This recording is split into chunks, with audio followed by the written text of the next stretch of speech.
Colombian Congress included and approved an article in the anti-corruption law which, according to experts, will put a gag on the press and the free speech for the benefit of public officials who cannot be investigated or questioned for their actions. On Friday, Iran achieved first victory in Vienna by getting the European Troika to change its approach and decide to take the process on the drafts presented in the discussions on the Iranian nuclear pact. In Serbia, thousands of people protested against new laws allowing the exploitation of local resources by foreign companies.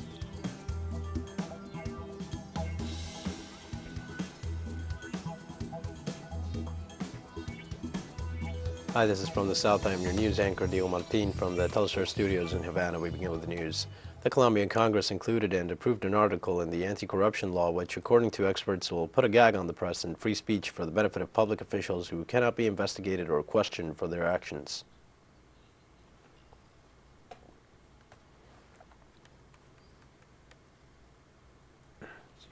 Which would allow limiting the exercise of the press in alleged cases of corruption related to public officials.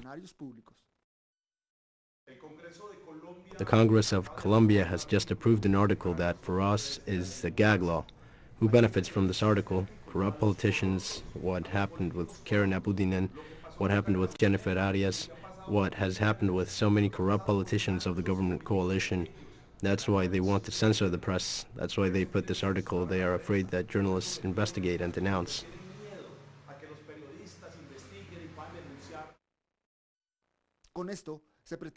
This is intended to prohibit the media from filing complaints if there is no conclusive evidence against a person or public official under investigation. The author of this article is Cesar Lordui, who belongs to the party Radical Change, an ally of the Democratic Center, the ruling party. The initial content of this article proposed imprisonment and a fine for those who, by slander and defamation, would attempt to attack or obstruct the functions of a public servant. However, before the vote, the economic and criminal penalty was eliminated.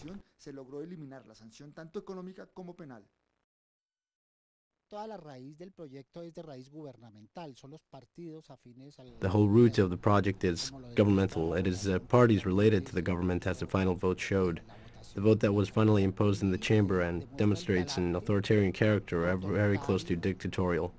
Even in front of microphones, it seems otherwise, but it is a totalitarian character of the government that took the courts, that took the Congress, that took the instances of the control agencies, and now even wants to take the freedom of expression.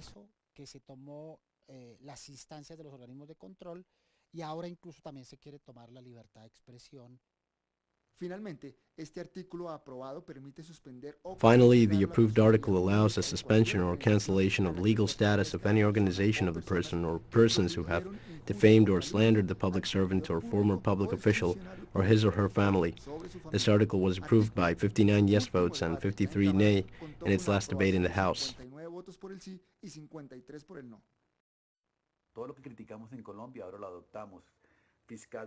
Now we adopt everything we criticize in Colombia.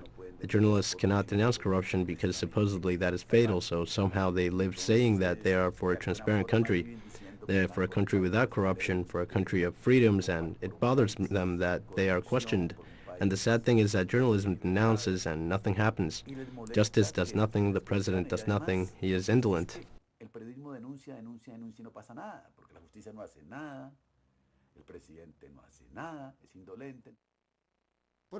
For the moment, the conciliation of the tax approved by both the Senate and the Chamber is expected before going to presidential sanction, and it is there where some analysts assure that it will not pass, and if it does, it will be rejected by the Constitutional Court since it clearly violates Article 20 of the Colombian Constitution, which guarantees everyone the freedom to express their thoughts and opinions, to inform and receive truthful and impartial information.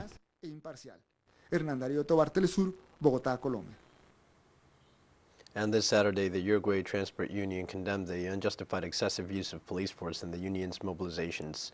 The Uruguayan Transport Workers Unions, UNOTT, condemned in a statement the police repression of a peaceful protest demonstration in which a participant was wounded by rubber bullets. UNOT also stated that far from intimidating, these actions strengthened the will of the working class in the struggle for labor improvements. The bus services sector in this country is in conflict with the company management in a demand of a new collective bargaining agreement, because workers have not received a salary adjustment since 2019 when the last agreement was signed.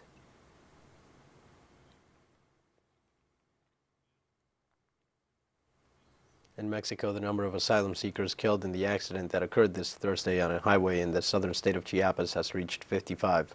President Andrés Manuel López Obrador sent condolences to the families of the deceased. Meanwhile, the Attorney General's Office of the Republic has taken over the investigations. Our correspondent Eduardo Martinez expands on it. The overturn of a trailer traveling at high speed on Tuxtla-Chiapa de Coro Highway in the southern state of Chiapas left more than 50 people dead, including a 15-year-old minor, most of them Central American asylum seekers who were trying to reach the northern border.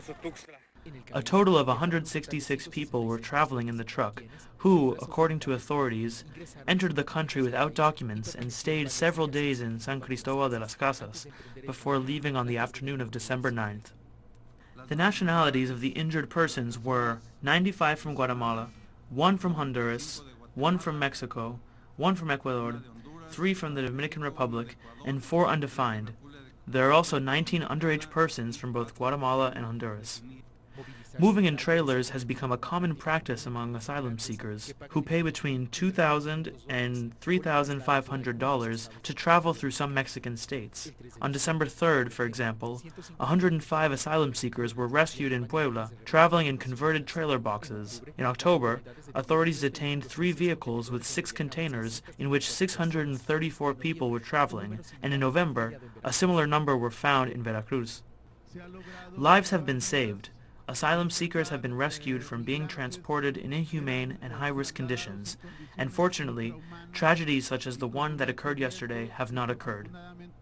To avoid these tragedies, President Andrés Manuel López Obrador insisted that the causes of migration must be tackled, and he made a call to his U.S. counterparts to implement the development plan he presented during his visit to Washington, which he also presented to the UN General Assembly.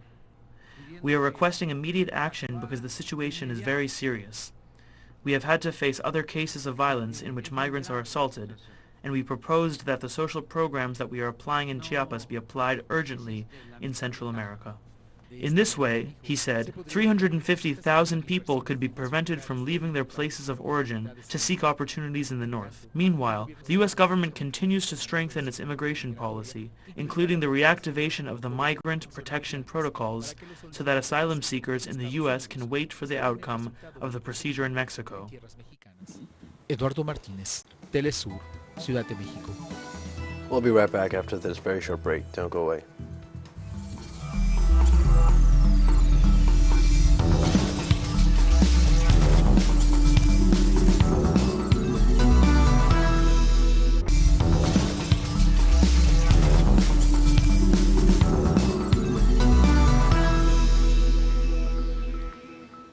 Hi, welcome back. On Friday, Iran achieved the first victory in Vienna by getting the European Troika to change its approach and decide to take the process on the drafts presented in the discussions on the Iranian nuclear pact.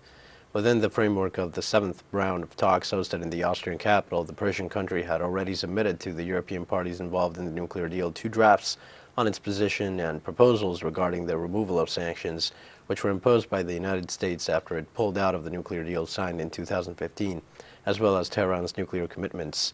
A source revealed that the 3 European signatories to the nuclear pact, namely the United Kingdom, France, and Germany, which initially refused to go along with these drafts, have decided to conduct the negotiations on the basis of Iran's proposals. Tehran has made it clear that any negotiation requires lifting these measures. Negotiations resumed on November 29 with the aim of revitalizing the nuclear pact.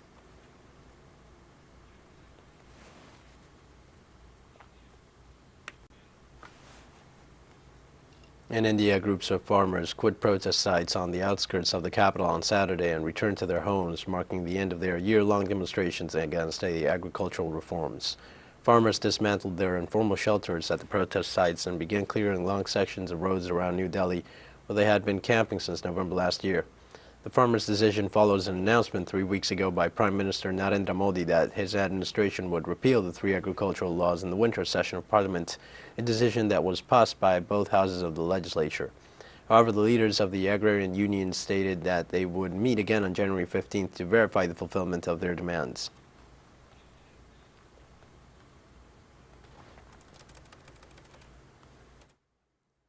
The United Nations Food and Agriculture Organization, FAO, warned about the increase of hunger in Latin America to the highest level since 2000.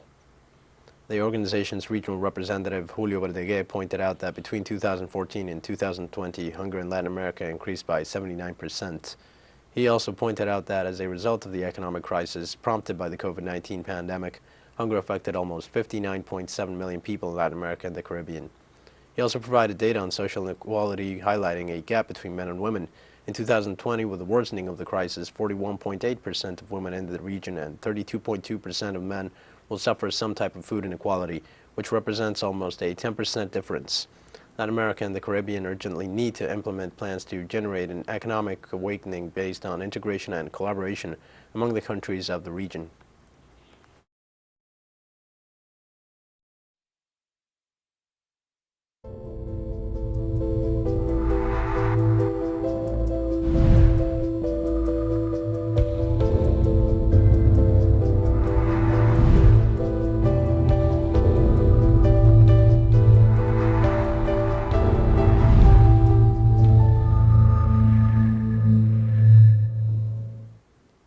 Well, the government of Peru suspended Christmas gatherings due to the increase in the number of infected people.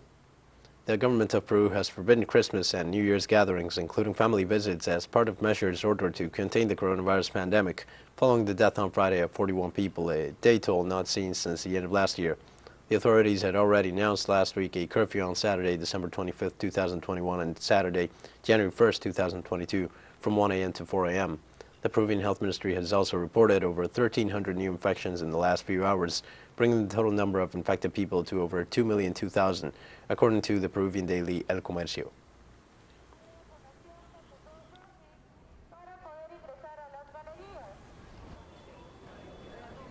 And Bolivia began vaccination against COVID-19 from 5 years of age onwards at a time when the country is already facing the so-called fourth wave of the pandemic.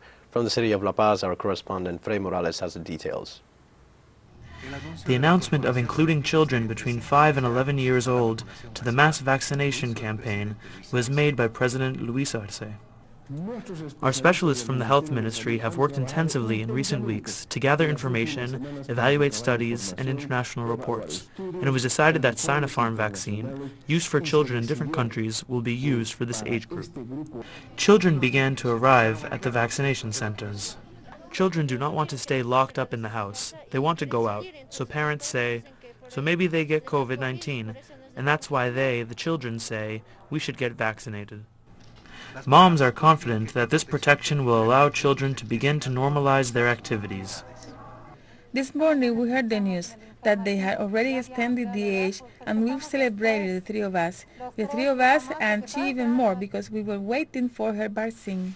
The vast majority of us do the same for our children because we love them and we do not want anything bad to happen to them. I feel safer like this. They want to go out. So let's get all the children vaccinated so there will be more safety. Although there is hope that the vaccination will allow the return to face-to-face classes as of February of next year, the health minister does not encourage such expectations. This morning I saw children at the National Health School lining up with their uniforms and their expressions saying, I want to go back to school. I want to see my friends again. To hear that is beautiful. We are not saying that vaccination will allow us to go back to school, but it's an important step. The incorporation of the new age group from 5 to 11 years old, which exceeds 1.6 million people, increases the vaccine-eligible population to more than 10 million. The country has more than 11 million inhabitants, and for the last 2 weeks has been facing the so-called fourth wave, with a constant increase in the number of new infections per day. On Wednesday, the number of infections exceeded 1,700. Freddy Morales, Telesur, Bolivia. There's more stories coming up after this final short break. Stay with us.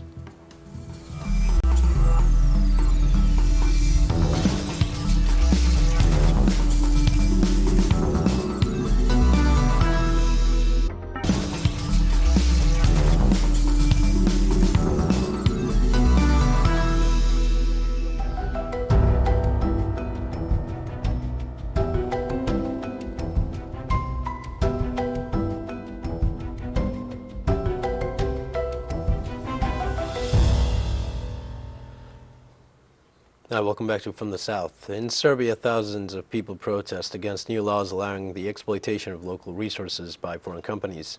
Environmental protesters blocked roads in Serbia's capital, Belgrade, for a third consecutive weekend to demand the government to fully abolish any potential lithium mining by the Rio Tinto and other foreign companies interested in western Serbia.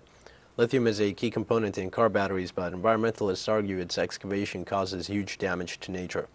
Environmental issues have come into focus recently in Serbia and other Balkan nations because of accumulated problems with air and water pollution.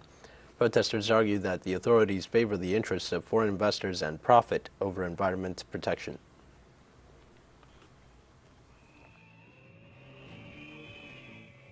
If the Jadar project goes through, everything around us will be destroyed. Air will be polluted, plants and animals.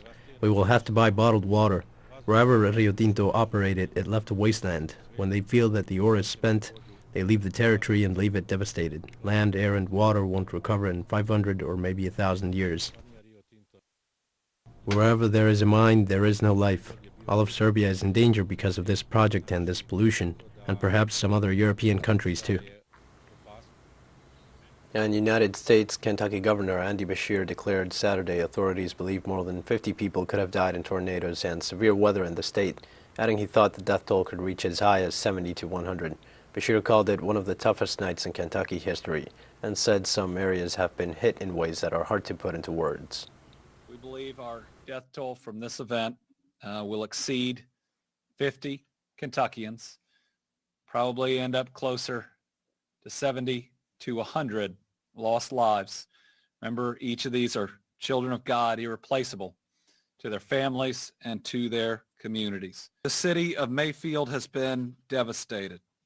A roof collapse at a candle factory has resulted in mass casualties. As of 4:45 a.m., 56,854 Kentuckians are without power.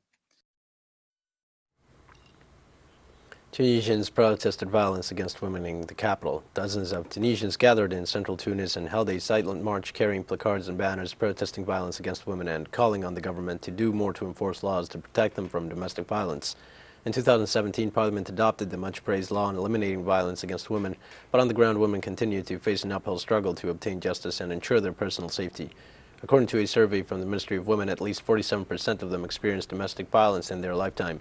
These numbers have only increased with the COVID-19 pandemic.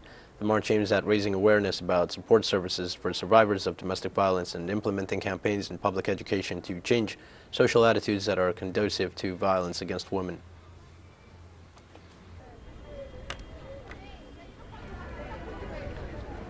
Hamas today honored in Gaza the 34th anniversary of its foundation, which took place in 1987 with the start of the First Intifada.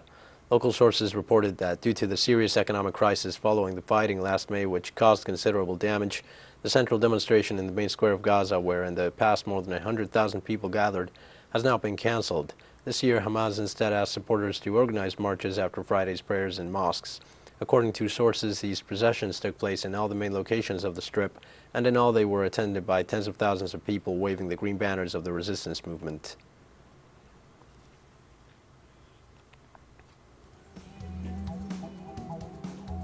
We've come to the end of this news brief. Remember, you can find these and many other stories on our website, Tell Us Our English. You can also follow us on social media for the latest news. We're on Facebook, Twitter, Instagram, and Telegram. For Tell Us Our English, I'm Dio Martin. Thanks for watching.